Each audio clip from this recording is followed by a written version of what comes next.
There it is. Oh, so welcome everybody. I'm saying everybody, there's only me and you, Eliza, but others are going to watch.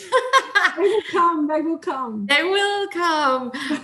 So this is another one of the National Volunteer Week events that we're hosting this week. And this is going to be an awesome session on and around managing triggers. So for those that can't come live or don't join us, again, I'll be posting this on the YouTube channel and the Facebook page. So if anybody does come and they do end up sharing something, please be aware that we are going to be posting this on our volunteers YouTube channel, which can be viewed by the public. So don't share anything that you don't want to.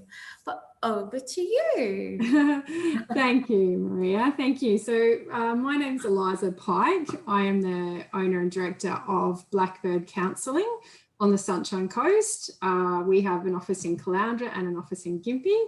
I'm an accredited mental health social worker, and I've been working across mental health for the past 21 years, but predominantly in perinatal for the past 11 years, which coincided beautifully with the birth of my daughter, who is now 11. So I find most people work in this area because they've either had an experience or they know somebody that's had an experience with an adjustment to the perinatal period. So what I wanted to talk to you about tonight was managing triggers in peer support work. So first of all, what does it actually mean to be triggered? To be triggered is to experience an emotional reaction to something based off a previous history. So triggers can be people, they can be smells or scents, they can be places, they can be situations, or anything that serves as a reminder for intense or distracting emotions. So often they're reminders that put people in a mental or emotional place of distress or anger, confusion or pain. And generally triggers can feel like shame, they can feel like guilt, like anger, regret, depression, anxiety, flashbacks, physical symptoms like shortness of breath, hyperventilation, knot in your belly or in your chest, stress and fear, and grief as well. So what I want to do is share my screen here. Or are you able to enable me to do that, Maria? Because I want to show a graphic which some of you may have seen before. Can you see that, Maria? Yeah. Yeah. So have you seen that before? Yeah, we have. Yeah. Yeah. It's a really interesting graphic because basically, if you haven't seen it before, above the ground is generally what we see in birth trauma. So it might be anxiety, guilt. I'll just give a few examples: panic attacks, depression, PTSD, some intrusive thoughts, agitation, relationship difficulties. But often what we don't see are some of the reasons why women who experience birth trauma experience it. And they can be things like lack of communication, loss of a wanted birth experience, an emergency situation, previous trauma, cruel language, stillbirth. So you may have experienced one or multiple of those under that birth trauma tree, and that doesn't necessarily mean you're going to experience what's above that tree, but it can give an indication that somewhere along the line there you've experienced some birth trauma. So you and I, Maria, could have had the exact same birth experience. You could be saying it was fine, and I could be saying, oh, it was highly traumatic for me. Yeah. So what I've learned in this work is that every trauma is individual and every trauma is valid, and women who contact ABTA for this type of support, they want to be heard and they want to be validated. You can't and are not expected to fix things for them. And often we feel the pressure when we're in a helping role that we have to fix it for people. But it's really about sitting with someone in the dark most of the time. So that's kind of just that graphic. I like it because like for me, for example, I experienced birth trauma 11 years ago. And when I look at this, the things that come up for me are lack of communication, feeling a loss of control, poor relationship with medical staff at that time. And those things were highly traumatic to me. You know, we all have different vulnerabilities, you know, so our genetics, the environment we grew up in, the environment we're in now, you know, there's so many different vulnerabilities that, again, your trauma is very valid because we all experience different reactions and different experiences. So I guess, you know, what can triggers look like in ABTA work specifically, in the peer support work? They could look like avoidance behaviours. So that might be cancelling shifts. That might be not opening any emails from ABTA. I'm sure nobody does that, Maria. It could be not attending. Like, oh God, it's her again. Oh God, Maria, stop emailing me. It could be cancelling shifts, not opening emails. It could be not attending training. It could be ghosting, going into, you know what, I don't know why I signed up for this, and this is really, really difficult. It could look like triggers in ABTA work could look like physical symptoms. So when you get on the chat, quickened breathing, hyperventilation, crying, intense stomach knots, nausea. So it could manifest as physical symptoms. Brain fog sometimes. So someone's written something to you and you just don't know how to respond. You know, you freeze or you're confused. It could look like some flashbacks. So you're reading something and you go, oh my God, that was exactly my birth. That's exactly what happened for me. So it could look a little bit like that. And that takes you back to not just remembering your birth trauma, but reliving your birth trauma. And it could look like depression or anxiety. So how else do you know if you're not doing well at the moment with this type of work? Another graphic, I love a good handout in my work, so I just love the fact I can share my screen. Yeah. Not sure if you've seen this one before, but this is a really good graphic on how trauma can affect our window of tolerance. Okay, so you can see that window there, Maria, and it looks like you're on a lovely holiday. I've still got the tree there. Oh, still a tree? Yeah. Hang on a second. Let me see. I'm going to stop my share. Yeah, sure. And then I'm going to share again. Try again. Yeah. Can you see that? Oh, there we go. Yeah, got it now. Okay, so this is how trauma can affect our window of tolerance. So right in the middle there, that looks like maybe a lovely holiday to Fiji, maybe pre-COVID. So our window of tolerance is where things feel just right, okay? So where we're best able to cope with the punches that life throws at us. Okay, you're calm, you're not tired, you're alert, but you're not anxious. So I might wake up in the morning and be pretty exhausted. I might have a coffee, have my breakfast, get dressed, and my window of tolerance is pretty good. I feel pretty good about things. When we go outside of that window of tolerance, so just up above it, that's more sort of symptoms around anxiety symptoms. And then under that window of tolerance is more depressive symptoms. So let's say I'm in my window of tolerance, things are feeling just really quite good. And if I go up just into that orange dysregulation, I start to feel a bit agitated. So the caffeine's probably worn off a bit. I'm getting quite tired. And I might feel a bit anxious. I might get an email from someone that really irritates me. I might feel a bit revved up or angry. I don't feel out of control, but I also don't feel comfortable. And then I can go up into that hyperarousal where I basically, I'm flipped my lid. You know, this is when I feel extremely anxious, angry, or even out of control. Overwhelming or threatening feelings can make me want to either fight or run away. Under that window of tolerance is where I start to slow down a bit. Okay, so maybe it's 2 or 3 in the afternoon, I'm feeling pretty sluggish, I need a bit of a chocolate hit. So this is when I might feel like I'm shutting down a little bit. I might feel a bit spacey or lose track of time or start to feel sluggish. I don't feel out of control, but I don't feel comfortable. And then that hyperarousal down the bottom is where I just extremely zone out. I'm numb emotionally and physically. Okay, so stress and trauma, particularly birth trauma, can shrink our window of tolerance. So that means that it may be harder to stay calm and focused. So when I'm outside my window of tolerance, I might be more easily thrown off balance. So let's say I wake up in the morning, my window of tolerance is tiny or it's shut. My son, Harry, who's 9, doesn't want to put his socks on in the morning. I just flip my lid and I go, how many times do we have to go through this? Blah, blah, blah, blah, blah. And I might yell at him. Okay, it happens. And then as I'm in the car, I'm going, oh, mate, I'm really sorry. I'm really tired. I've got a big work day, blah, blah, blah, making all these excuses.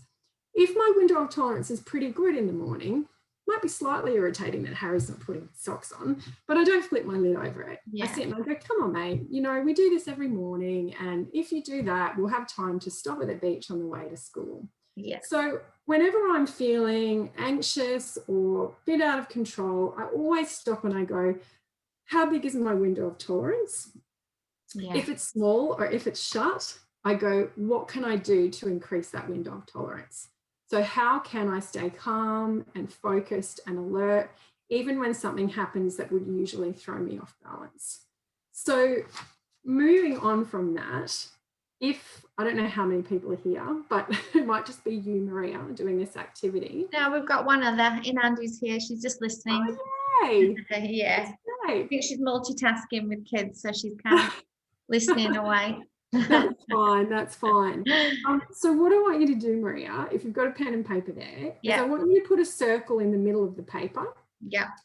And what I want you to write in that circle are activities that support my vision of wellness. In the middle? Yep. In the middle, big circle that says activities that support my vision of wellness. So if you have a look on the screen. Oh, yeah. You can see that new graphic there in the middle. Yeah. So what we want to do is we want to work out what are the activities for you that support your vision of wellness. So what are the activities where if your window of tolerance is really small, what can you do to increase that? This gives you some examples. Yeah. And I just want you to take just a minute. You can use that as a bit of a guide, or you can just write your own things that really support that vision for you.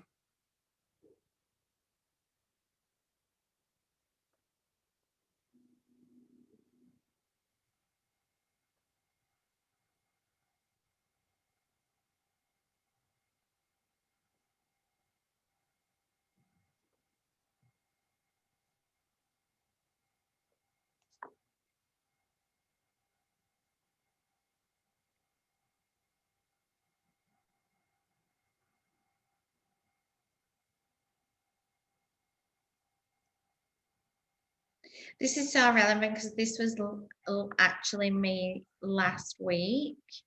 Yep. I wish I would have known about the window of tolerance last week, but it was severely closed. Yeah. Sure. We were dog sitting, and actually reflecting back, I realized now that was a trigger for me, because right after my birth-related trauma, we had a dog of our own, and that caused me a lot of extra anxiety at the time. Anyway, that dog went, but just having this dog around again, other dog, I didn't realize how much of a trigger just having that again. And last week I just lost it. But also, and I said to a friend yesterday, I said, you know why also? I was too busy for any self-care. I cancelled Pilates, didn't have any time on my own. And these are my wellness activities. Yes. Yeah. And I almost, and I look at this one now with social support, and I am quite a social person, but you know what? I actually need time on my own to be that social person. Yes, definitely. So social support, yes, but I need the opposite as well. Definitely. And I find, because I speak all day to people, I don't want to speak to anyone when I get home. My husband tries to tell me about work, and I'm like, it's just I don't want to. Shh, just be quiet. So that's definitely something to go, you know what? We all need to recharge, some people more than others. If you're a really extroverted person and you thrive on the energy of others, that's fantastic. You might not need a lot of time. I need a significant amount of time to recharge. And that might be, doing a Zen walk through Kmart. You know, it might be traveling somewhere and using that third space. So we talk about the third space in the first space being, say, work, second space being home. That third space is from work to home. And what am I going to do in that space to help? Number one, I usually turn the radio off and listen to nothing, but I might listen to a podcast. Some people might listen to a podcast. I usually ring my mum on the way home. And I know, and she knows I've got 7 minutes to get home, and we have a chat within 7 minutes. And then she says, I can hear the garage door, and then we hang up. You know, so using that space where you go, okay, how is it that I can kind of increase that window of tolerance? When I hear my mum's voice, because she has a kind voice and she's got a kind face, I automatically feel soothed. So my soothing system gets activated, and I go, oh, okay, I've come down from work. Now I can go into home and deal with children screaming or crying. Not all the time, but sometimes they're fine. And actually, I never made that connection before of like just so say like I'll go to Pilates once a week, but it's not actually the class that does it all. It's the fact that I walk there on my own.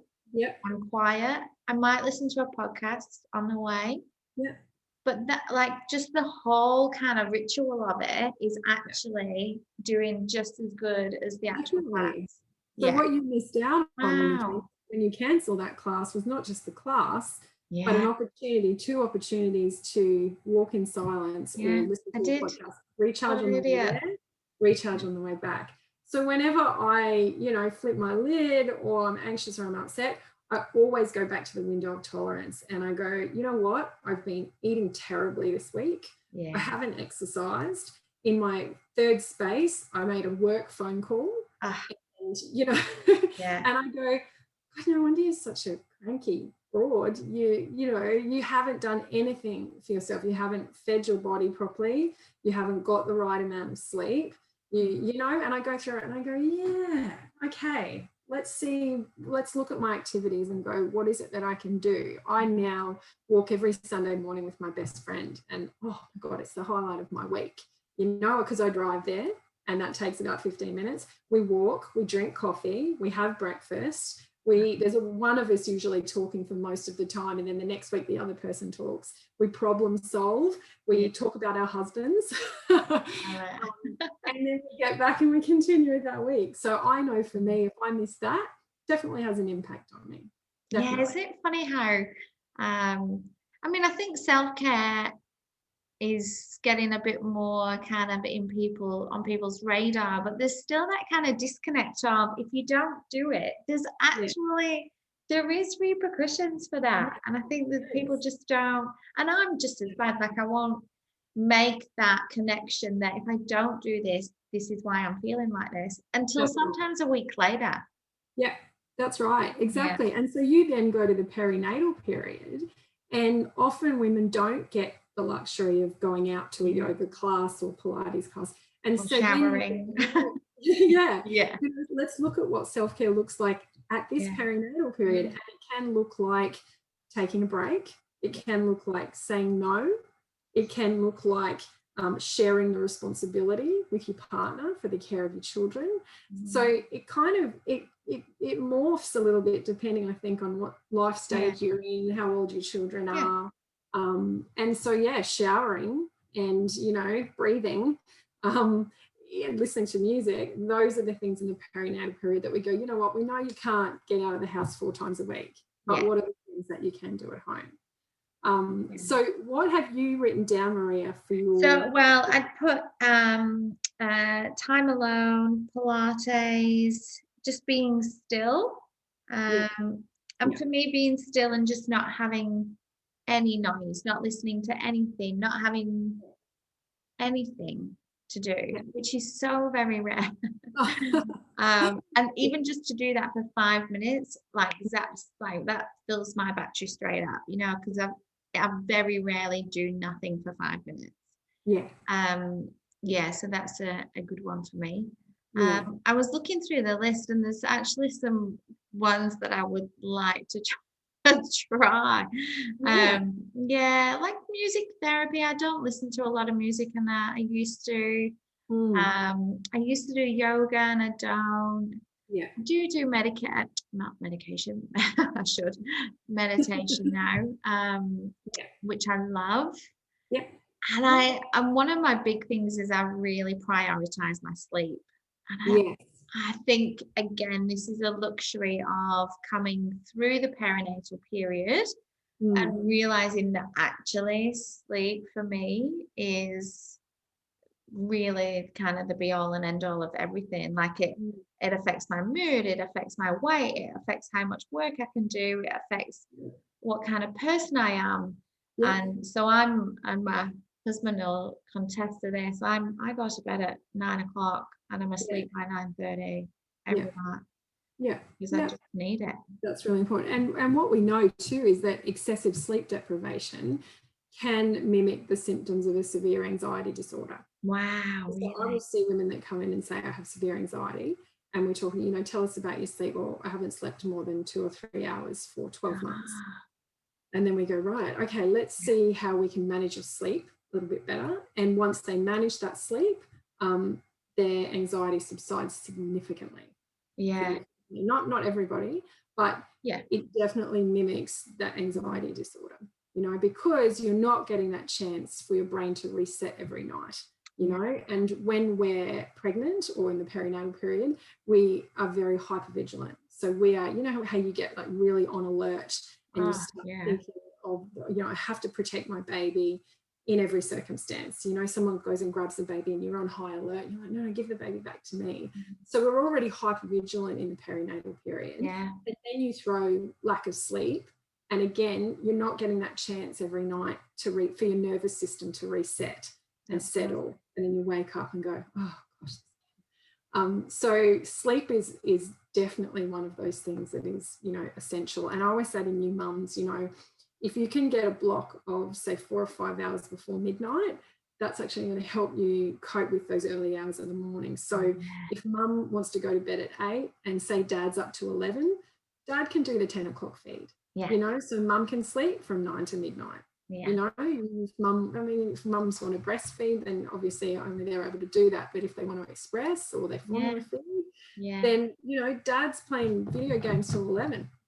Dad can do that feed. We did exactly that, and that block saved me. It does. Absolutely. It can help increase that window of tolerance the next day. For sure.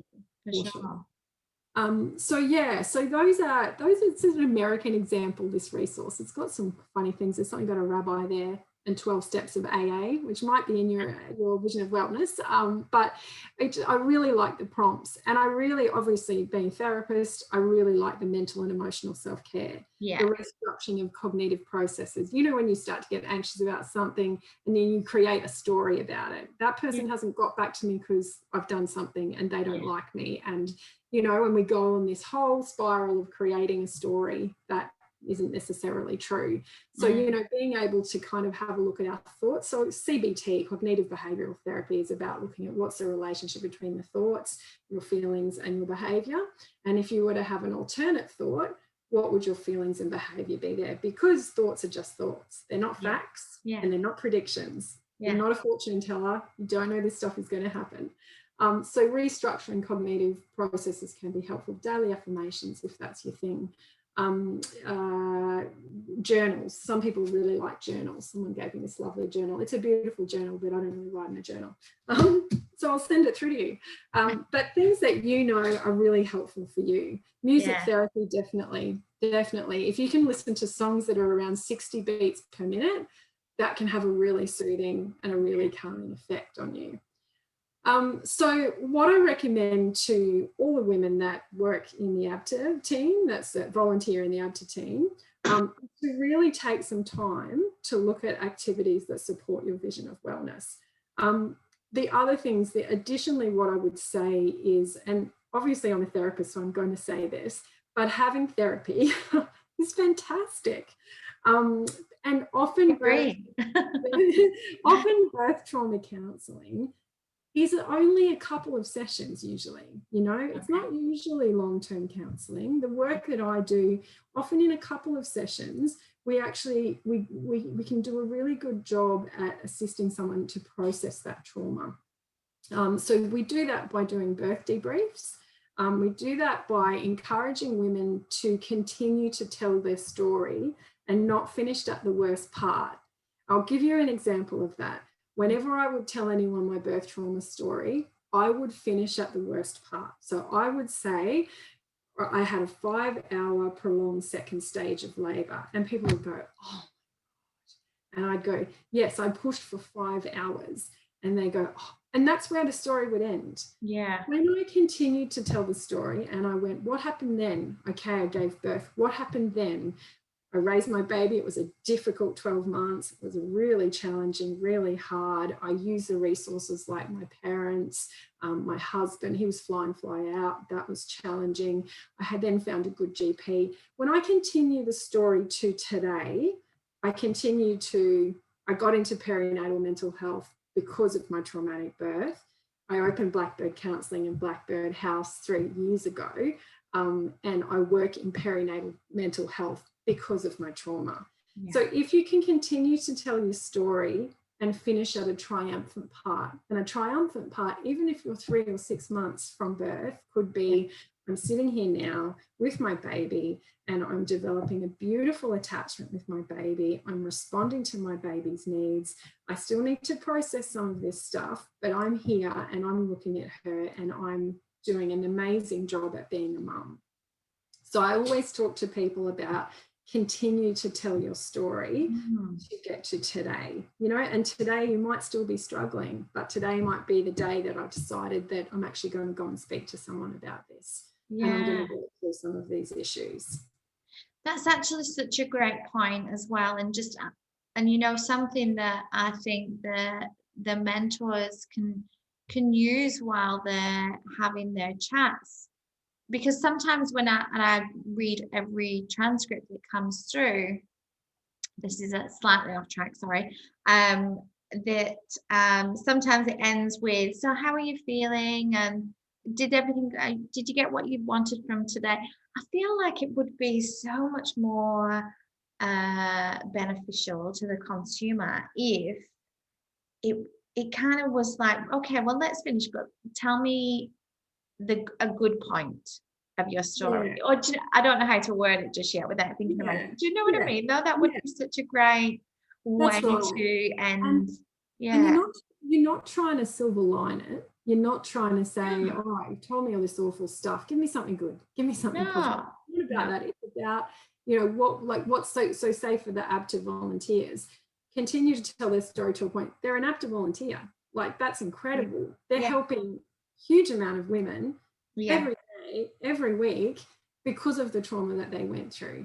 So we're trying to get people to go, okay, and if someone's face to face with me and I've been with them and their baby for the past hour in a session, I will say to them, I just want to point out a couple of things that I've noticed in this session. I have noticed that every time your baby does something, you respond. You fed her, and then I noticed that you changed her and that you settled her. And what I notice, I do this little party trick where I'll stand there and start talking and I'll say the baby's name. The baby never looks at me. The baby always looks at their mother. And I'm like, Imogen, hello, Imogen. Imogen's looking straight at mum. And I go, can you see that? Can you see that what that attachment that you have, that beautiful attachment, is a reflection of the care and the way that you respond to your baby? So even if they're still highly traumatized, we're basically saying, I just want to point this out. I don't know if you've seen this, but you're actually doing a really amazing job despite your trauma. I know you're suffering. I know you're in pain. I know this was not the birth experience that you wanted to have. And I hear you, I see you, and I validate that. Yeah. I just want to show you how far you've actually come from that experience. And that you will probably be an ABTA volunteer one day. Having therapy, if you feel like you need to, and I realized that I needed to in an ABTA training meeting when I was training to be a volunteer, and Amy said, can you share your story? Now, I hadn't shared my story in a really long time. I was like, yeah, I can share my story. And I started talking, Maria, and then I was like, sorry, Amy, oh my God, I'm so... And I was like, oh my God, Eliza, what the hell happened to you in there? But I realized from that day, actually, that I hadn't ever told the full story. And once I got to the full story and got past that traumatic birth and got to the point where I was now, I didn't get upset about the story again, you know, and I haven't since. And that's why you can still get upset about it, but it helped me process that trauma. Yeah, absolutely. At the current day. So having therapy can be really helpful. And as I said, it's not usually long-term stuff. And I mean, look at Amy. Amy's doing this work because of the trauma she went through. You know, so most people are doing this kind of and working in the perinatal industry because of some experience they have had or someone that they know. The other thing, Maria, would be starting to talk to yourself with a compassionate voice, you know, because often we have this awful inner critic that says, you know what, you've just been triggered by this. You shouldn't be doing this. You shouldn't. Get out of here. You're an imposter. Get out. This is not good for you. You know, so we really need to start working on developing a compassionate voice, because we're used to being compassionate to others and then receiving compassion from others. But no one says to you, hey, you need to start this compassionate dialogue with yourself when you're going through things like this, you know, because the path that is the automatic path is the one that we've been saying for years. So unhelpful beliefs that we have started maybe from our teenage years that goes to, you're not worthy, you don't deserve to be here, you're not good enough. So sometimes we get these unhelpful beliefs that have developed over time. And then when we're triggered, we then pull straight on them. Well, you know what? I knew I couldn't do it. I knew I wasn't good enough. This just confirms what I already knew. So to recognize that and go, oh, yeah, I can see that that's a really clear path in my brain that I've been going down for a really long time. What I'm also going to do is create a compassionate voice. So if I'm really hard on myself now, I will say to myself, and for some reason this sentence resonated with me, I'll say, you're a good human, Eliza. I don't say I'm a great human. I don't say I'm a really bad human, but I go, you're a good human. And I go, babe. No one calls me babe, but I go, babe, you're doing really well. You're doing the best that you can. Just because you have a business, it doesn't mean that you're supposed to know how to do your accounting and your marketing and your staff management. You know what? You're doing okay. You're exactly where you need to be, and we're going to be okay.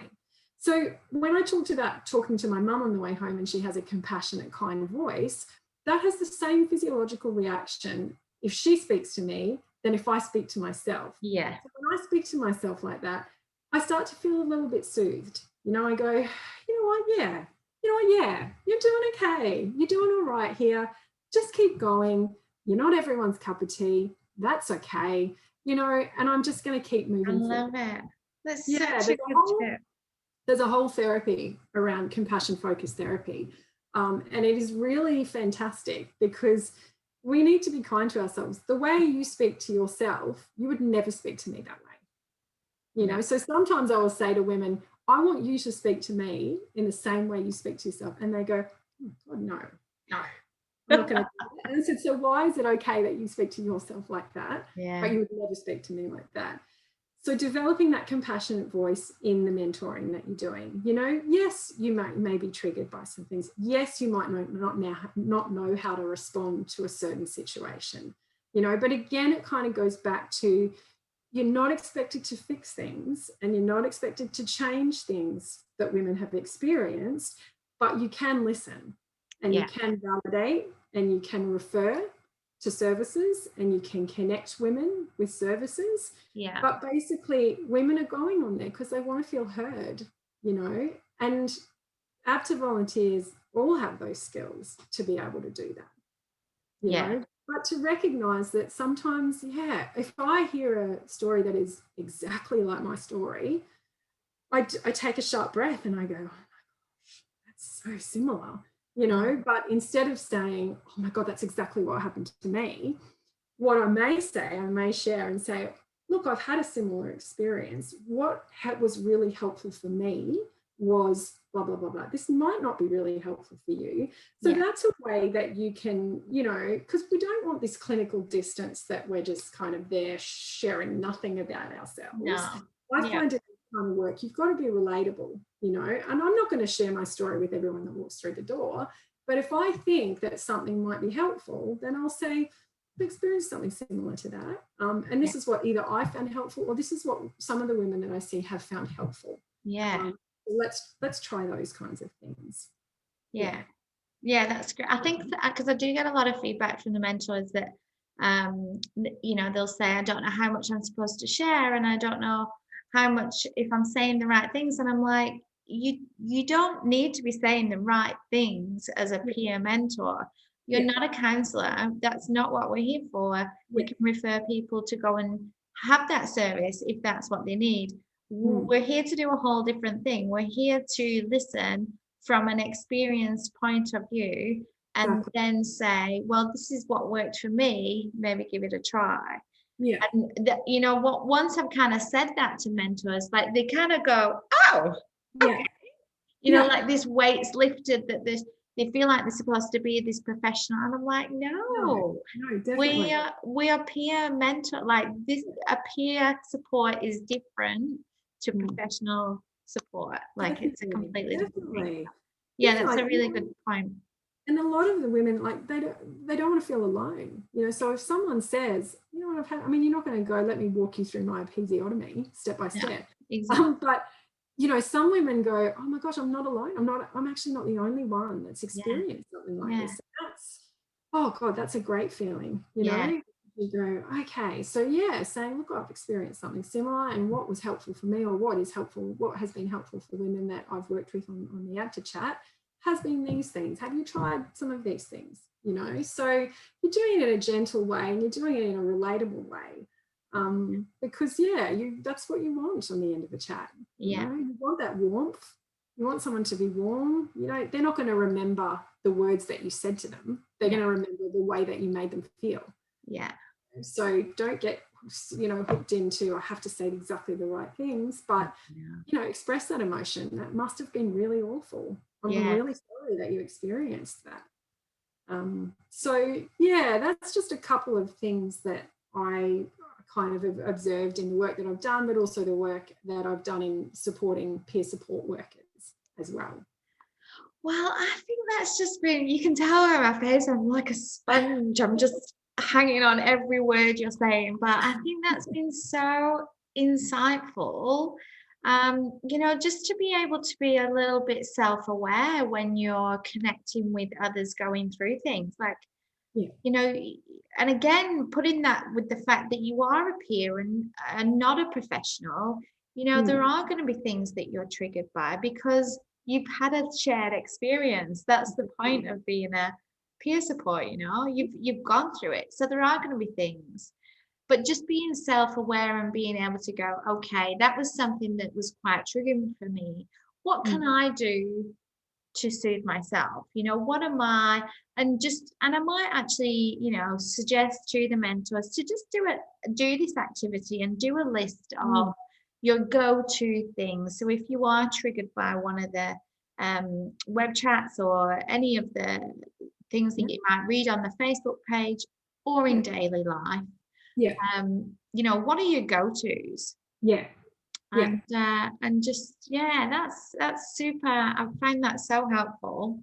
Oh, I'm glad. I'm so glad. I just want to see if I can quickly just bring up one more graphic. Like I said, I just got a good handout. Can you see the time remaining or no? Yes. Okay. 8:40. Okay. It says we've got 6 minutes. But you said earlier.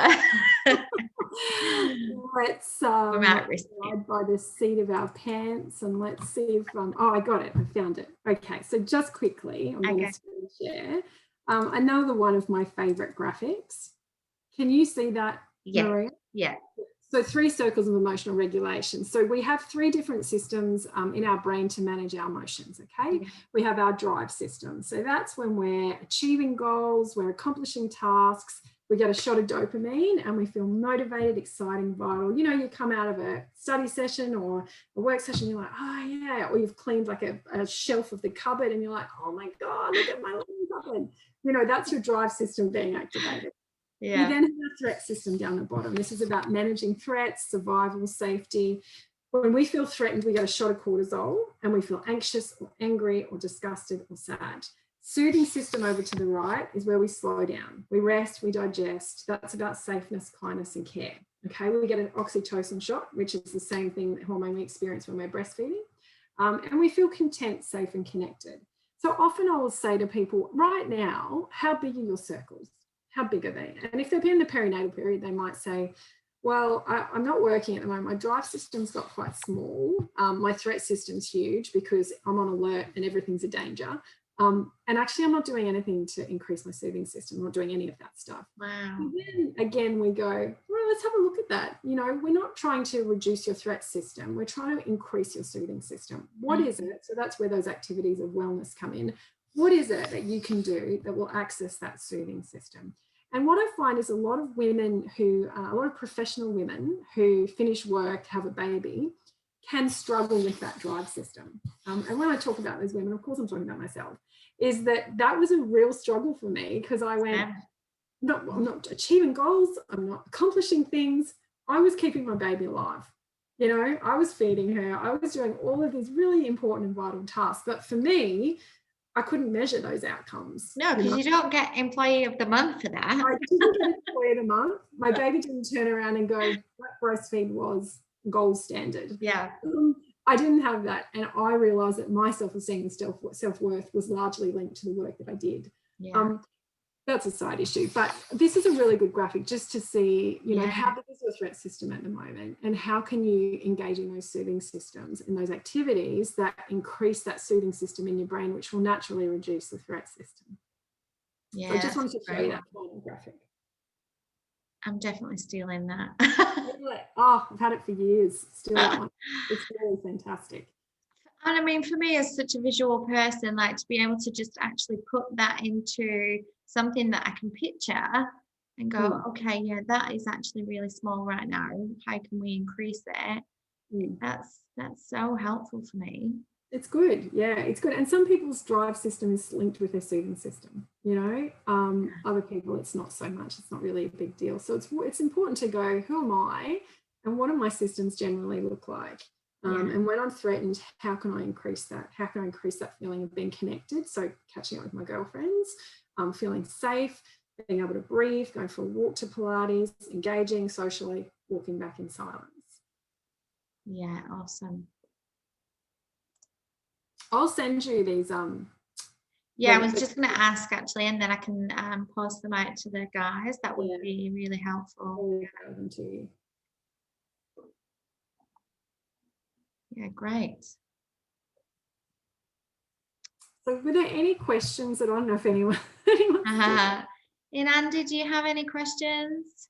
Hi, sorry. I've been listening.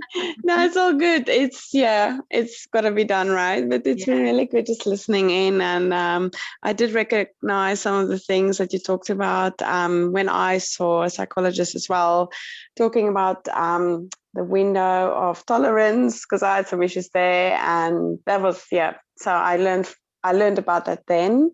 But it's good to see it in a visual way as well. And just that diagram, what was it about the activities for wellness, I think? Yeah, I love that. I would like to have that too, because it would be good to see or kind of to pick from that, because I think you don't always think that there are many. You think of a couple of things, but actually there are many more that you could use and turn to kind of take care of yourself. But I also learned that when I saw that psychologist, she told me that not everyone, it's apparently a skill to be able to recognize what you need in terms of self-care. It's apparently not everyone that can just say, well, I do this or that in order to take care of myself. Because we had this discussion about me and my husband, and then I find it fairly easy to say, well, I need this, or I need quiet time, or I need that, and he finds it harder. And so I never knew that. Even as an adult, it's not to say that everyone would know when and how they need things. So it's good to have something like this to kind of refer to, and just surely if anyone sees this, they'll kind of be able to pick from that to say, okay, it's actually a handful of things here. Yeah, exactly. Yeah, definitely. I've always loved this. I've had this for a really long time. I loved it because